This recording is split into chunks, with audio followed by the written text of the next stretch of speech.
When you need to build up your team to handle the growing chaos at work, use Indeed Sponsored Jobs. It gives your job post the boost it needs to be seen and helps reach people with the right skills, certifications, and more. Spend less time searching and more time actually interviewing candidates who check all your boxes. Listeners of this show will get a $75 sponsored job credit at Indeed.com/podcast. That's Indeed.com/podcast. Terms and conditions apply.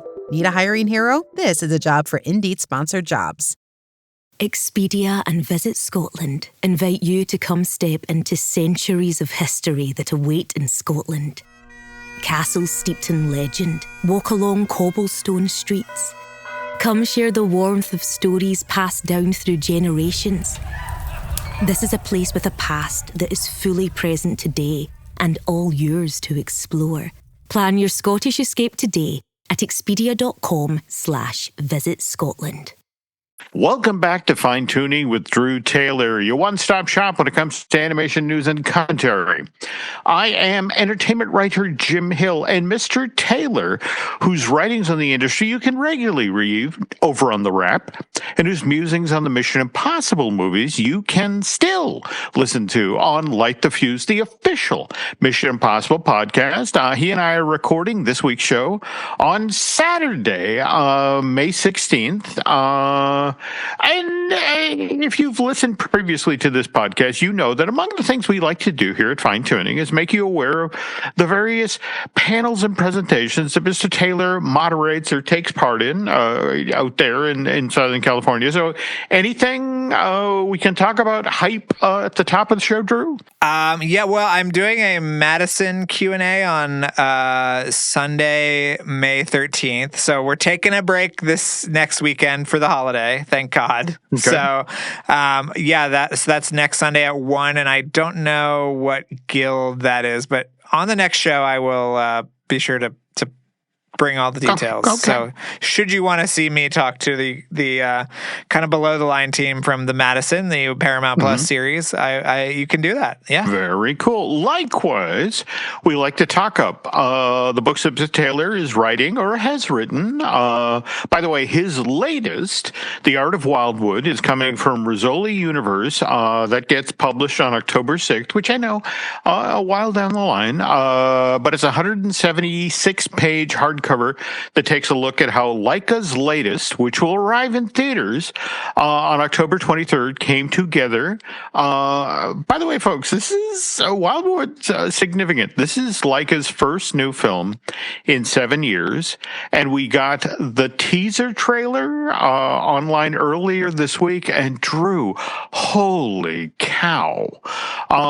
This thing... It's a great trailer. It's a great trailer. I was like, when I saw that trailer, I said, we sold a little more books are going to be sold because of this trailer. Oh, no, absolutely. But more to the point, I mean, I don't think I've ever seen stop motion done at this scale before. I mean, I knew the story was set in Portland, or at least a good chunk of it. I didn't think they'd do the entire goddamn city. I mean, just the scenes of the sister taking her little brother for a wagon ride through the city are but that's not even the impressive stuff. The really crazy over the top stuff we get later on in this trailer. Yeah, the book is very much a kind of travelogue through the different areas of Wildwood. Okay, so we start off in Portland and we go through to the different locations, and also we really pay a lot of attention to the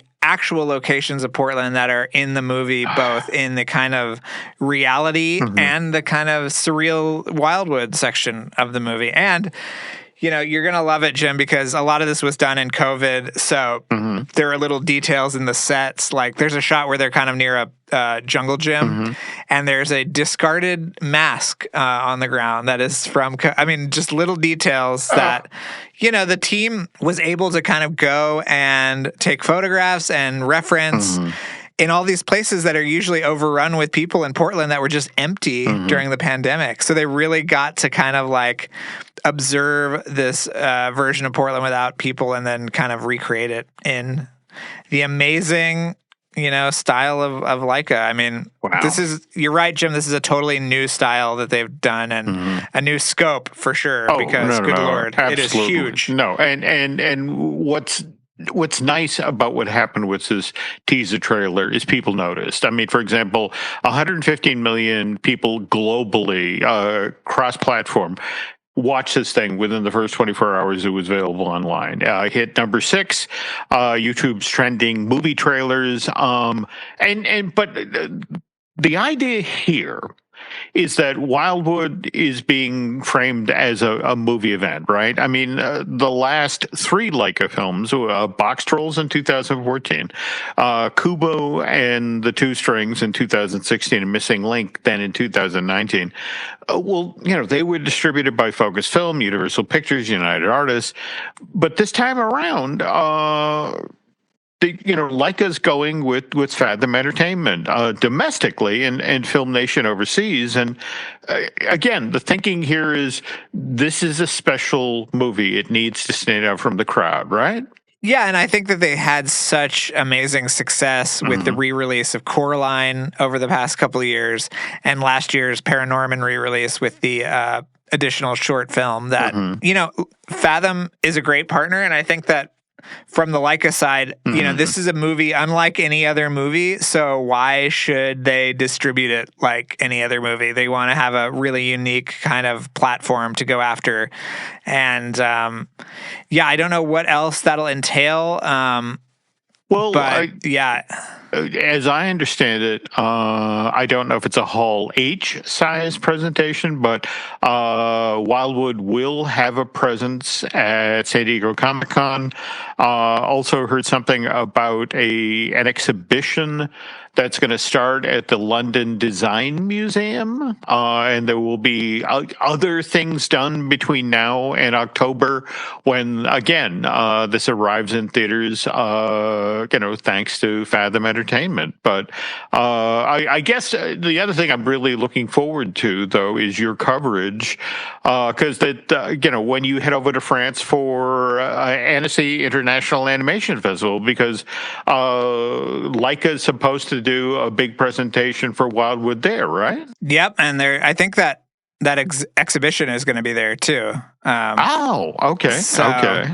All right. Yes, I will take lots of photos of all the puppets and everything. I mean, that's the interesting thing about Laika is that they have physical stuff to bring around. It's not just, look at the art book and think about the characters. It's like you can go and see them. You can see the sets. I've gotten to hold a puppet. It's absolutely incredible. So, yeah. Wow. Yeah. Wow. Okay. Again, it's one of these things where, I mean, think about it. This slow burn started back in October of last year, 2025. That was when that Magic Takes Flight featurette dropped on the line. That's when we got to meet the general character, the giant eagle that Angela Bassett voices in this thing, and just the 1-2 punch of that, and this new teaser trailer, which again, urge you folks, if you haven't seen it, go seek it out. It's beautiful. It is. It's so beautiful. Yeah. It's very moving. Yeah, I agree. But now, speaking of books that Mr. Taylor has worked on, we have talked previously on this podcast about your Art of Amphibia book that came out from Disney Manga last year, March 25th, 2025, to be exact. And that, of course, celebrated the animated series that ran on the Disney Channel from June of 2019 through May of 2022. And you worked with Matt Braley, the creator of Amphibia, on that project. And more recently, we've talked about Mr. Braley, who, on the show because, he spent 2 years working on an animated feature for Sony, only to then have that project canceled because folks at the studio studio evidently didn't think that animated feature was commercial enough. And of course, when we talked about this, I guess the story broke in late February of this year, brought up, the whole point of, K-pop Demon Hunters, in hindsight, seemed kind of short-sighted to pull the plug on this project. And speaking of K-pop Demon Hunters, did you see just in the past week the announcement about the global concert tour? Yeah, I have some questions about that which have not been answered, but who's doing it? Are they just dressing three girls up to do it? How long is this going to be? Because there aren't that many songs in the movie. I have a lot of questions, Jim, but I'm sure it'll be a huge hit. And by the way, if you, the listener, are interested, Netflix has set up a wait list, to the effect of, sign up here for information about tickets, because, as Drew sort of insinuated, as soon as this thing gets announced, there will be no Blue Dot Fever for the K-pop Demon Hunters tour. That thing will go clean in minutes. But anyway, back now to Matt Braley's Thai-themed film that got canceled by Sony after 2 years of development because supposedly not commercial enough. Something extraordinary happens. There's this animation studio based in Bangkok, Monk Studios. They reach out to Matt, and in the wake of the news about Sony saying it wasn't commercial, a lot of art from this project wound up online. And the folks at Monk Studio are like, we love what we've been seeing of the concept art of the movie we're going to make for Sony. And if you'd like to try and move forward with this project, maybe we should talk. And as I understand it, Drew, there were conversations held through back channels in March or April, and just this past week. Well, do you want to share what Matt posted online? Yeah, well, if you want to read the whole story, you could go to thewrap.com and read my huge and very lengthy chat with Matt and one of the producers, as well as the co-founder of the Thai animation studio, Monk. Mm-hmm. But basically, what happened was, they were talking to Monk before the movie had even been canceled as kind of a partner studio to get that flavor in there. But after the response to the artwork, they actually now have obtained the license or the rights to the movie from Sony, mm-hmm. and will begin shopping for financial partners beginning at Annecy next month. This is really quick mm-hmm. turnaround. Yeah, and so as Matt says, it's not in development currently. It's not in production, but it is, coming back to life. And should the financing fall into place, he will be brought back as the director on the project, and they will be still using the script from him and Rebecca Sugar. Mm-hmm. And once, the financing is in place, they will try to hire back a lot of the artists that worked on the movie originally. But Alyssa, who is the development executive at Sony and is no longer there, actually has come back to the project as well, and will produce the movie for Matt and Monk, which is really cool. So yeah, it's a really lovely story. If you don't know Monk, mm-hmm. they're kind of a support studio mm-hmm.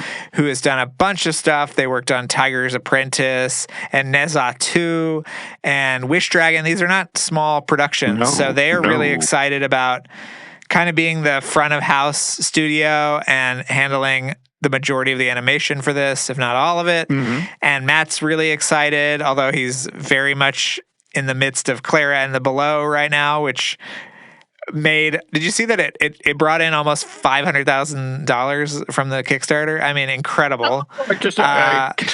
I love the story. Yeah. So it's all happening, Jim. Yeah. Just to be clear here again, and what Drew just referenced is that, the team is basically headed over to Annecy and it's the MIFA market, right? This is the MIFA market. MIFA is the, like how Cannes has mm-hmm. the film festival and also the marketplace. Mm-hmm. So it's basically that. It's located in the basement of the Imperial Hotel, which is kind of like one of the hubs of Annecy. And yeah, so go check them out. I mean, they'll be there next month, and I'm going to try to go by and say hello. And yeah, it's really exciting. I'm so thrilled for Matt and for the entire Afterworld team. It's got a new name, which is Afterworld with a Thai subtitle, which is "Come Home," which he explains in my interview with him is kind of a Thai colloquialism for kind of like, okay, come home. But it's also has this double meaning, Jim, of a project steeped in Thai culture actually being produced in Thailand. So it is coming home, So I think that's really, really sweet. Yeah. No, absolutely, and forgive me for being Debbie Downer here, but that again, but the crucial part of the again, it's the old Woody Allen saying that in the phrase show business, the most important word is business. Otherwise, it would just be show, and you can't make a movie without money. And that's the importance of what happens in the MIFA market next month. Here's hoping between I mean, there's been to my way of thinking, there's been nothing but good press so far for Afterworld, and that it would seem to me a lot of people would be excited to get in on the project and help produce it and support it. But again, you gotta actually gotta get actually in the basement of that hotel and sign some deals. Absolutely, but they also are doing this interesting thing on social media where they're going to kind of like walk people through the process of making it. Matt talked to me about how animated movies are so secretive. They go away and then 5 years later they come out with a movie. But this will, they'll be sharing character models and sculpts and all this stuff. So even if the movie does not move forward, you will be able to see it in a really fun way. In the same way that him sharing those character designs got the movie kind of back in shape. They want to keep stoking that interest by sharing things throughout the process, which I think is super cool and neat. That's a cool idea. And speaking of business, you need money to make a movie. You also need money to make a podcast. So just take a second here to acknowledge our sponsor, which is UnlockMagic.com, the go-to place for some of the best deals on theme park tickets. And if a Disney or Universal trip is anywhere on your radar for 2026, Unlock Magic helps you lock in great ticket prices without the stress. It's all handled by people who really know the parks and, more importantly, how to save your money. So if you're starting to think, okay, this is the year, maybe, we finally go. Head to Unlock Magic to grab the best ticket deals and then make that future trip just a little bit more magical. All right. Back now to the business side of show business. A lot of people in the industry lately have been concerned about the pending Warner Brothers acquisition by Paramount and what that would do to specific arms at that studio, like, for example, Warner Brothers Pictures Animation, which, given what happened to the day the Earth blew up, a Looney Tunes movie, and Coyote versus Acme over the past couple of years, perfectly understandable. Drew, wanted to mention this the other night. I'm there on the couch. I'm cruising around cable before Nate and I go to bed, and what do I find on HBO? But the day the Earth blew up, and it just struck me funny that it's not good enough for Warner Brothers to have sent out into theaters, but it's good enough to air on a Warner Brothers own paid cable channel entity. That seems like an interesting little separation there. Anyway, okay, so Warner Brothers Pictures Animation has this open house in Burbank this past week on Tuesday, May 12th, and Pam Dabby. Abdi. Okay. Co-chair and CEO of Warner Brothers Motion Picture Group. She speaks and she talks about the studio's commitment to, and here's the quote, bold, modern, animated films designed for a global theatrical audience. So you were there at this open house, Drew. I was. You can see me in some of those photos in the background, lurking around. Okay. So, yeah. All right. So what did you think? And I know you've heard things that you can't share. Correct. But what can you share? Well, I thought what was interesting about her speech was that there's a new animated short coming out this year called Daffy Season that will debut at Annecy, that she was like, it's our commitment to bringing Looney Tunes back to the theaters. And like you said, Jim, they had 2 chances to bring the Looney Tunes back to the theaters that they fumbled. So there's at least 2, to my understanding, Looney Tunes features in development right now. But I mean, overall, seeing the amount of talented people that were there who are working on projects both announced and unannounced was really cool. I mean, and it was great to catch up with folks. Everybody from Dave Derrick, who used to be at Disney on Moana 2. He has a project that I think is going to be announced this week. To John Aoshima, who co-directed Ultraman Rising. To Jorge Gutierrez, who's got the Speedy Gonzalez movie.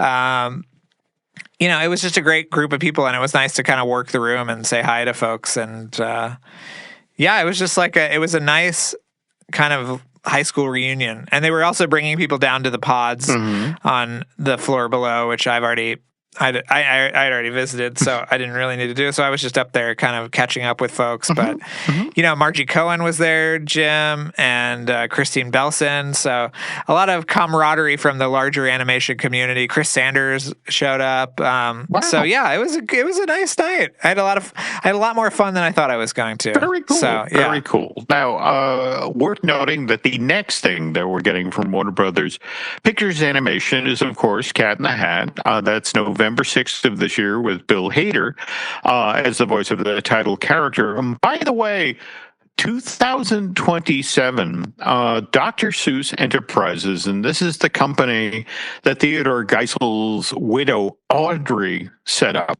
They're going to be celebrating the 70th anniversary of The Cat in the Hat and How the Grinch Stole Christmas. So in the coming years, so look for a slew of projects featuring those characters. But worth noting that they're not the only company out there that's looking to cash in on a character and anniversary. And when we get back from this break, we're going to talk about DreamWorks and Shrek. But before we do that, there's this. This episode is brought to you by Redfin. You're listening to a podcast, which means you're probably multitasking. Maybe even scrolling home listings on Redfin, saving homes without expecting to get them. But Redfin isn't just built for endless browsing. It's built to help you find and own a home. With agents who close twice as many deals, when you find the one, you've got a real shot at getting it. Get started at redfin.com. Own the dream. Adobe Firefly is the all-in-one creative studio with AI-powered image and video editing for today's creative process. Built for creators of every kind, Firefly helps you generate, edit, and experiment fast. Because the asks aren't getting smaller, the budgets aren't getting bigger, and the timelines, oh yeah, still tight. With all the best creative AI models in one place, Firefly brings your ideas to life. Unlock a better way to make with Adobe Firefly. And we're back. Okay, folks, just want to remind you that with this week's edition of Fine Tuning, Drew and I are recording this podcast a day earlier than we usually do on Saturday rather than Sunday. That said, we were not early enough, I guess, because last night, Friday, May 15th, theaters around the country held screenings of the original Shrek, the DreamWorks animation film, originally released back in May of 2001, celebrating its 25th anniversary this week. And, but if we're being honest here, the actual, really for real anniversary was yesterday. By that I mean this podcast gets posted on Tuesday, May 19th, and a quarter of a century go. The original Shrek was sent out into theaters on May 18th, 2001. But, it's hard nowadays to not argue that Shrek was an important film. I know the very first year that the Academy of Motion Picture Arts and Sciences offered Best Animated Features Oscar, it was this DreamWorks animation production that took home the prize. And there were only 3 films that were up for the award that year. There was Jimmy Neutron, Boy Genius, but the other one was Pixar's Monsters Inc. And Drew, are you happy with how that turned out? Who took home the Oscar? I think Monsters Inc. was maybe a little bit more deserving, but Pixar has had plenty of Oscars in the years since. So yeah. It has. I don't know if you recall, they actually created animation of Shrek and Jimmy Neutron and Mike and Sully in the audience at the Oscars.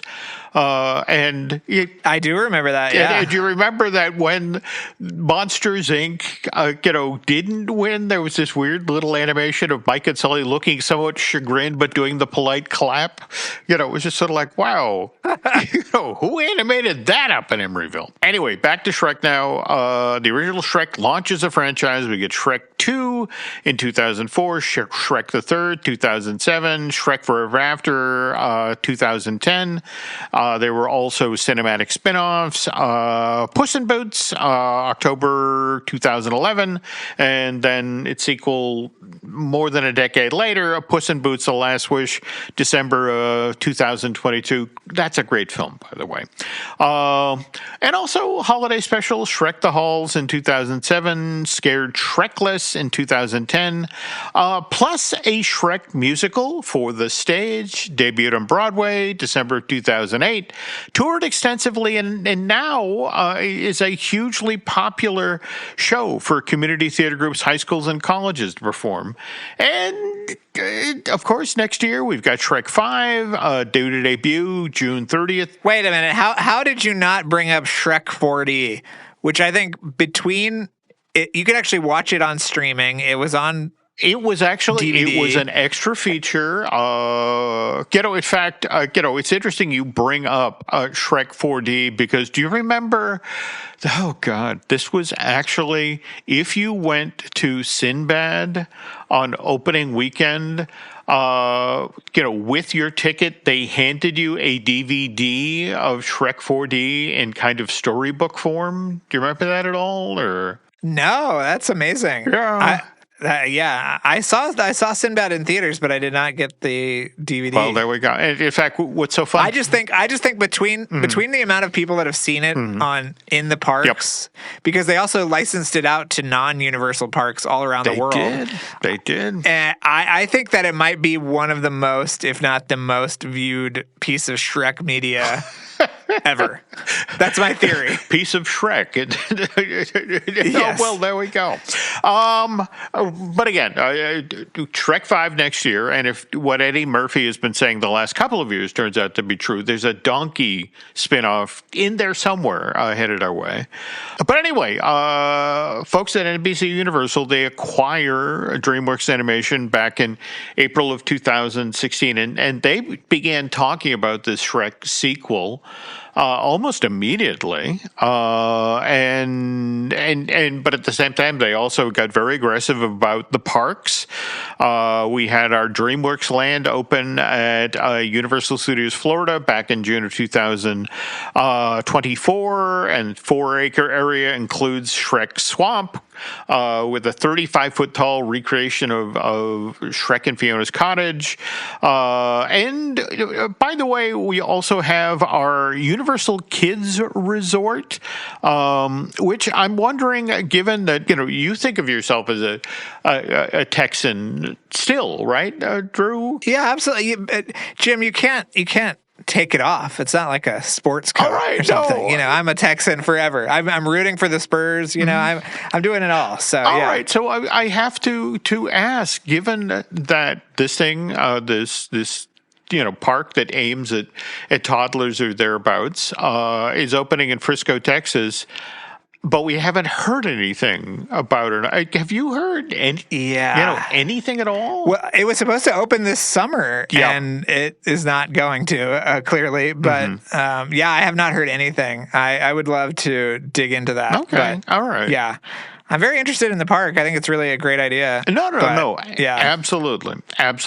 But but here's the thing. Circling back to these screenings that were held this Friday for the 25th anniversary, and remember, the way we meet Shrek in this movie is we still see an illustrated manuscript. He's telling a fairy tale based story, and what they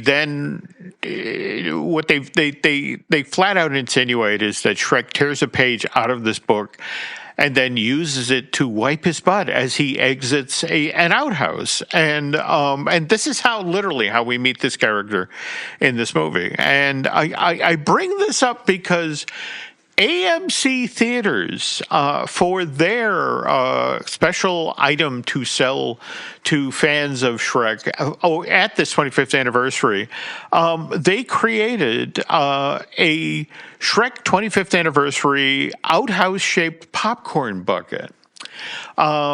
Which, by the way, Drew, if you go online right now to eBay,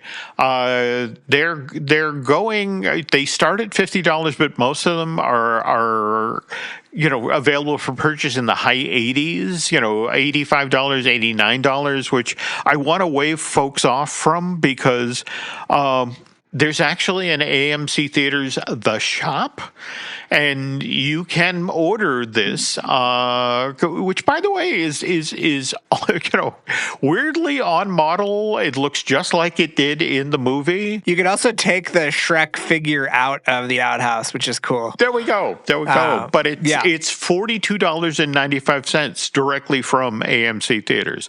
So if you feel the need to add this to, if you're one of those folks who has a popcorn bucket collection, and I actually have questions in regard to people who have popcorn bucket collections, because they usually come with that ridiculous lanyard, and it's like, how are you displaying these? How are you doing it? But like I said, if you do collect these things, go to AMC Theaters the shop and get it there. And we were just talking about Annecy, which is happening in June over in France. But if we're looking for additional Shrek-related information, we'll actually be getting more later this week, because this week in Vegas is when the licensing expo is happening at the convention center at Mandalay Bay.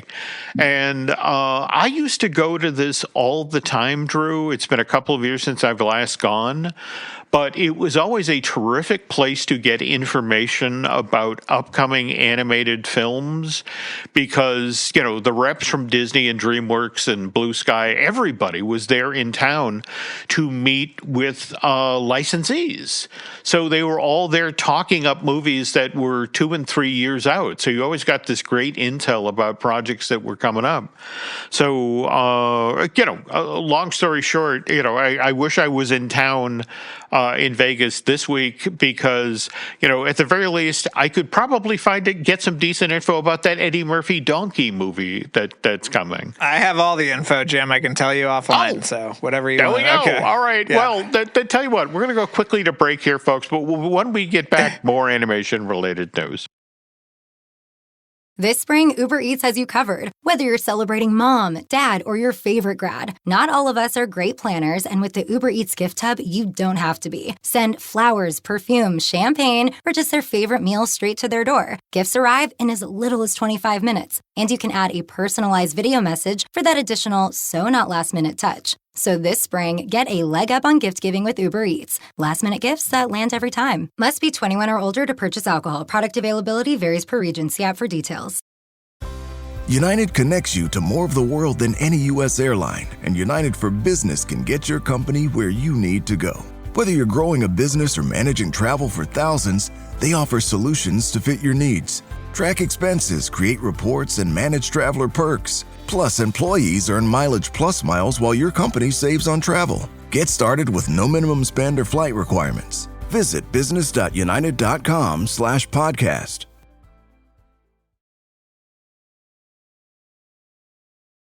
And we're back. Okay, quick question for Mr. Taylor. When you are headed to France next month, again, to cover Annecy, any chance you're making a side trip to Disneyland Paris? Not this year. I think I'm going to go next year. But I am obsessed with Disneyland Paris. It's my new favorite park anywhere. Yeah, it's just so great. Well, I was kind of hoping, given that they did the rebrand of the Walt Disney Studios Park in Paris back in March, it officially became the Disney Adventure World on March 29th. I thought at the very least you'd want to go and experience this Frozen Ever After ride. Have you heard about the complaints about this already? No, what are the complaints? Well, all right. Again, remember, this is basically the same ride. The thing they did with the Maelstrom. Only, the Norway ride at Epcot, they stuck with the original longboats for Maelstrom. Whereas when they finally began building versions of this attraction for Hong Kong Disneyland and for, again, Disney Adventure World, they went with more of a Pirates of the Caribbean big boat setup. And toward that end, there's the backwards drop in this attraction and then a second forward drop. And evidently the Imagineers decided, well, we have an opportunity now with the bigger boat to do a more impressive drop. And so the second drop in this thing is 30 feet down. And evidently it's steeper and scarier than Pirates of the Caribbean. Oh, now, Jim, you're making me want to change my plans to go check this out. Yeah. Well, but this is the thing, you have all of these parents who have brought their kids on the, Frozen Ever After ride, not anticipating that there's a big scary drop just before the ride's finale. And so evidently what's happening now is that, in the scene where, it's Olaf singing with Anna and Elsa just before the unload area, it's all of these parents, trying to reassure their weeping children that no more drops. It's almost over. We're going to get out soon. Think about the amount of sacre blues that are coming out of that attraction, Jim. Just saying. I am looking forward to seeing Disney Adventure World and seeing a slightly less half-assed park than I last experienced. So a slightly fuller-assed park. There we go. But if I go next year, I think the Lion King will probably be open. So, all right. There's that. If Mr. Taylor is not going, then I want to throw open a request to any fine-tuning listeners who might be headed to Disneyland Paris this summer. There is a book. In fact, Mr. Taylor was the one who made me aware of this. It is called Adventure Has a New Name, The Making of Disney Adventure World. By the way, Drew, this is 450 pages. This is a phone book. This is what I love. Listen, Disneyland Paris has some of the best park-specific books I've ever seen. They have books on the version of Space Mountain. They have books on their version of Pirates of the Caribbean. Yep. It's great. Anyway, go ahead, Jim. Well, no. Do you want this book? Yes. And in fact, the books that Drew just described, I have copies of, thanks to, again, very kind folks who actually went to Disneyland Paris. So, again, if Drew is just headed to Annecy, and it sounds like there's a lot of stuff he's got to do just at Annecy, just want to put out a request here. If anybody's going to Disneyland Paris this summer and, has room in your suitcase coming back, and you want to get 2 copies, because I know Drew wants a copy of this book as well. Oh, yeah. All right. Zootaloa! There we go. Yeah. All right. But also, speaking of things that are changing at Disney theme parks that are animation related, back in September of last year, 2025, the Animation Courtyard at Disney's Hollywood Studios, previously home to Star Wars Launch Bay and the Disney Junior Play and Dance Show, it closed. So it could be reimagined, look more like Disney Animation Studios in Burbank, which, by the way, just up the street from where you and Katie live, right? Yeah. Okay. Well, anyway, the actual Magic of Disney animation attraction which is going to be housed inside of the facility that used to be home to Feature Animation Florida.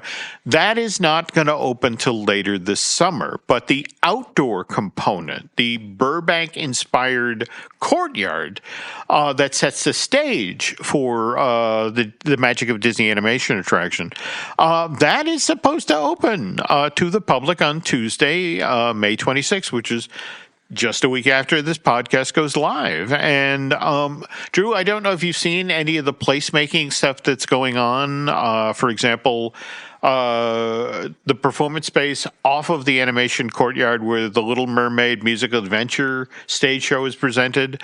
They have painted a recreation of the neon sign that used to be over the Disney Studios back when it was on Hyperion Avenue in Silver Lake. Yes. Yeah. Yep. And now, again, construction walls are still up. They'll be coming down the night of the 25th. And it's just the space between the Little Mermaid Theater and what's now the Disney Junior Mickey Mouse Club live show, which is being presented in that soundstage, which is adjacent to the Brown Derby. And whenever we talk about Disney Junior or Mickey Mouse Club, I think of other animation-related stuff tailored for preschoolers, which makes me think of CoCoMelon the movie, which Universal is sending out into theaters next year, February 19th, 2027. And Drew, you have some news about this animated feature? Yeah, well, they just announced the cast, which includes like Barinholtz and SZA and a bunch of other people. But yeah, they're gearing up for this next February. This is going to be a big deal. So yeah, I'm looking forward to it. I mean, the amount of production entities that are attached to this thing is insane. But I think it is technically a DreamWorks animation project. So in keeping with our Shrek discussion, Jim. Got it. But the other thing I wanted to ask about the Magic of Feature animation of Disney Animations, formerly Magic of Feature Animation. Did you see the lights that are on the sorcerer's hat outside that BioReconstruct or somebody took video of? No. What are they doing? Okay. Well, they're turning it blue with these lights, and I actually wonder if, since the whole thing is based on Once Upon a Studio, that they'll actually do the make it pink, make it blue moment and oscillate between the two colors. I don't know I have no insider information. This is just my thought. That would be clever. That would be clever. Yeah. Anyway, to circle back to CoCoMelon, the movie, that's going out theatrically. And on the other hand, Snoopy Unleashed, the long-awaited follow-up to the Peanuts movie, which I want to remind you folks, that was produced by Blue Sky Studios and then sent out to theaters November of 2015 from 20th Century Fox. That, all we know right now is that is coming soon on Apple TV. I got that right? Yes, absolutely. Although we haven't seen anything from it at all. Okay. So I'm very curious. Yeah. Well, I mean, and Drew's not wrong. And in fact, if you go over to Apple TV Plus, they do have a page set up for this. And for example, only from there do we know that Steve Martino, who did a brilliant job directing the Peanuts movie, did capturing the heart and the humor of the Charles M. Schulz comic strip. He's back helming Snoopy Unleashed. Likewise, Brian Schulz, who is Charles M. Schulz's grandson. He's one of the writers from the Peanuts movie. He's also working on Snoopy Unleashed. And I think it's actually Brian's dad, Craig Schulz, who is one of Charles M. Schulz's sons, is also a producer on Snoopy Unleashed. And he had a similar role on the Peanuts movie. But I say this, and Drew, I think you'll appreciate this as a dog owner because you love Nova. I do. What they do, an interesting change that they made with the Peanuts movie back in 2015 is if you really read the Peanuts daily comic strip, Snoopy had kind of an indifferent attitude toward Charlie Brown. He, for example, he didn't know his name. He would refer to him as that round-headed kid. And, whereas the Snoopy that's in the Peanuts movie clearly loves Charlie Brown. In fact, one of the through lines of the movie is Snoopy is constantly working to try to help Charlie Brown succeed, and who fails in spite of himself in most of the movie. But Snoopy is always there in his corner, and I always felt that was a great choice. That was a really smart choice, which helped. Again, this produced by Blue Sky Peanuts movie. Not only it looked great, it has a solid story, but really sweet emotional through line. Yeah. That movie's great. It is. Underrated. Underrated. Absolutely. Now, circling back to Annecy, next month at the International Animation Film Festival, there is actually going to be a special work in progress panel for Snoopy Unleashed, and maybe Mr. Taylor, can swing by there. I'll do what I can, Jim, for the sake of the show. There we go. All right. And speaking of checking things out, if you are not already checking out Light the Fuse, the official Mission Impossible podcast, you are missing out on some truly great stuff. I mean, Drew and his co-host, Charles Hood, they recorded nearly 300 episodes of Light the Fuse, and I'm working my way through the pile, and every episode I listen to, I learn something new about a film or a TV show that I love. So I cannot recommend that podcast highly enough. And speaking of learning stuff, we've got a bunch of other podcasts here at Jim Hill Media that I'm hoping that you might find entertaining and informative. These include Disney Dish with Len Testa, the Epic Universal podcast. That's the one I do with Eric Hersey. Likewise, I Want That Too. That's our Disney merch podcast I do with Eric's lovely bride, Lauren. And, of course, we have our new show, The Case For with Chris Cox.